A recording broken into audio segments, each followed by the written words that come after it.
नमस्कार दोस्तों, आज की वीडियो में हम बात करेंगे हनुमान जी की बाल कहानी के बारे में। श्रीमद् रामायण में अभी हनुमान जी की बाल कहानी चल रहा है। मुझे लगता है आज बाल कहानी खत्म हो जाएगा, फिर हमें सोमवार से देखने को मिलेगा हनुमान जी कैसे समंदर के ऊपर जंप लगाते हैं।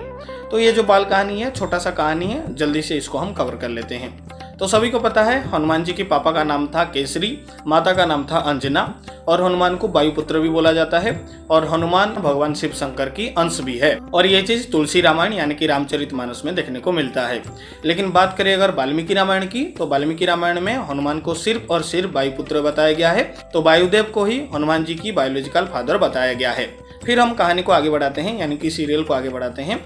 तो सीरियल में आगे देखने को मिलता है कि हनुमान भगवान सूर्य को फल समझकर उनको खाने के लिए चले जाते हैं और ये चीज देखकर इंद्र हनुमान के ऊपर वज्र प्रहार करते हैं। वज्र प्रहार लगने के बाद हनुमान उदयगिरी पर्वत के ऊपर गिरते हैं और उनकी ये जो थोड़ी भाग है यानी कि हनु भाग है वो टूट जाता है। लेफ्ट साइड का चिकबोन उनका टूट गया था, इसीलिए उनका नाम हनुमान था। लेकिन दोस्तों, अगर आपने नोटिस किया होगा तो हनुमान जब सूर्य को फल समझकर खाने के लिए चले जा रहे थे, थोड़ा सा रिवाइंड करके देखना अगर आपने नोटिस नहीं किया है, तो जब वो खाने के लिए जा रहे थे, हनुमान के एक दोस्त थे, वो ये बोले थे कि माता अंजना को इन्फॉर्म जल्दी करना पड़ेगा, हनुमान खतरे में है।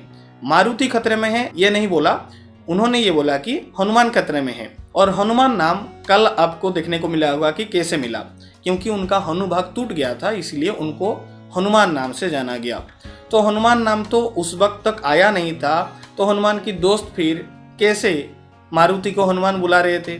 तो इससे आपको पता लग रहा होगा कि राइटर कैसे काम कर रहे हैं, कौन सा डायलॉग कब आना है, ये बिल्कुल भी ध्यान नहीं दिया जा रहा है। खैर, सीरियल को आगे बढ़ाते हैं। तो इंद्र की वज्र लगने के बाद हनुमान जी की प्राण चला जाता है। मस्त जोक मारा रे, ये हंस रहे हलकट हंस। क्या हलवा है जो हनुमान जी की प्राण चला जाएगा? हाँ, वो अनकॉन्शियस हो सकते हैं, बेहोश हो सकते हैं, लेकिन सीधा प्राण ही चला जाएगा, ऐसा थोड़ी होता है। दोस्तों, वाल्मीकि रामायण में लिखा गया है इंद्र की वज्र लगने के बाद हनुमान जी को एक खरोच भी नहीं लगा था, उनकी शरीर पे कोई ऊंड नहीं हुआ था। इसीलिए इंद्र खुश हुए थे और हनुमान जी को इच्छा मृत्यु की वरदान दिए थे। और ब्रह्मा ये वरदान दिए थे कि हनुमान को कोई भी अस्त्र से नहीं मारा जा सकता। तो ये दो वरदान वाल्मीकि रामायण में मेंशन किया गया है। ब्रह्मा जी की मैंने आपको बता दिया, इंद्र की आपको मैंने बता दिया। फिर हमको ये देखने को मिला कि हनुमान जी सूर्य से, भगवान सूर्य से विद्या सीखते हैं। इसका कोई भी मेंशन वाल्मीकि रामायण में नहीं है, लेकिन आप अगर दूसरे रामायण पढ़ेंगे तो वहाँ पे ये चीज़ मेंशन है कि एक दिन में हनुमान रिवर्स में दौड़ दौड़ के सूर्यदेव से सारे ज्ञान प्राप्त किए थे। फिर दोस्तों, आगे हमको देखने को मिलेगा कि हनुमान जी को श्राप मिलेगा और वो अपनी पावर को भूल जाएंगे, यानी कि वो एक नॉर्मल बानर की तरह अपने जीवन को अब व्यतीत करेंगे। जब तक उनकी पावर की नीडेड ना हो, जब तक उनकी पावर को कोई बोध ना करा दे, तब तक उनकी पावर वापस नहीं आएगा। ये श्राप उनको मिला है। तो अब समुद्र लांघने तक हनुमान जी एक नॉर्मल बानर की तरह अपनी जीवन को व्यतीत करेंगे। लेकिन क्या श्रीमद् रामायण में हमको ऐसा दिखाया गया? श्रीमद् रामायण में जब हनुमान एंट्री मारे, यानी कि निर्भय वाधवा एंट्री मारते हैं, वो तो हवा में तीव्र गति से उड़ रहे थे, वो एक मुक्के से पहाड़ को भी तोड़ देते हैं। हमको सीरियल में ये भी दिखाया गया कि हनुमान आराम से बाली को हरा सकते थे, लेकिन वो छोड़ दिए थे। हमको सीरियल में ये भी देखने को मिला संपाति जैसे महाविशालकाय पक्षी को हनुमान एक हाथ से फेंक देते हैं। तो हनुमान के पास तो बहुत सारा बल है, ऐसा श्रीमद् रामायण में हमको शुरुआत से दिखाया गया है। तो ये लॉजिक फिर कैसे फिट बैठेगा कि हनुमान एक नॉर्मल बानर की तरह रहेंगे, वो अपनी पावर को भूल जाएंगे? उनको तो पावर अपनी याद है, तभी तो वो अपनी शरीर को बहुत ज़्यादा बड़ा कर पाते हैं, तभी तो वो तीव्र गति से उड़ पा रहे थे, तभी तो वो एक मुक्के से पहाड़ को भी तोड़ दे रहे थे, तभी तो वो बाली को भी हरा सकते हैं, ऐसा क्लेम कर रहे थे। नहीं तो क्यों क्लेम करते? तो मेरे हिसाब से डायरेक्टर और राइटर को थोड़ा सा सोच समझ के सारे सीन को क्रिएट करना चाहिए, सारे सीन को लिखना चाहिए, ताकि ऑडियंस के मन में कोई कंफ्यूजन ना हो।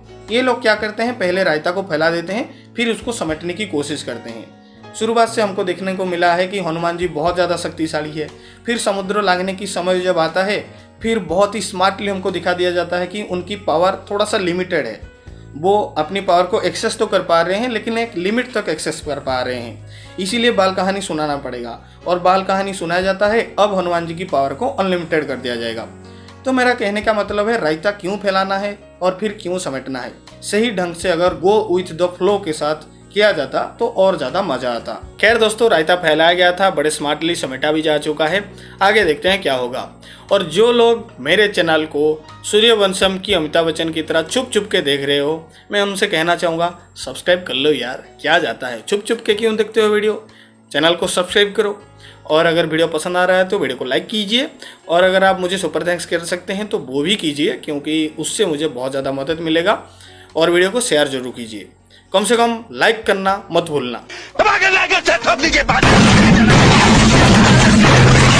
पूरा साल मेहनत करता हूँ आपके लिए बेटा, ऐसा नहीं चलेगा। तो अभी के लिए दोस्तों इतना ही, धन्यवाद।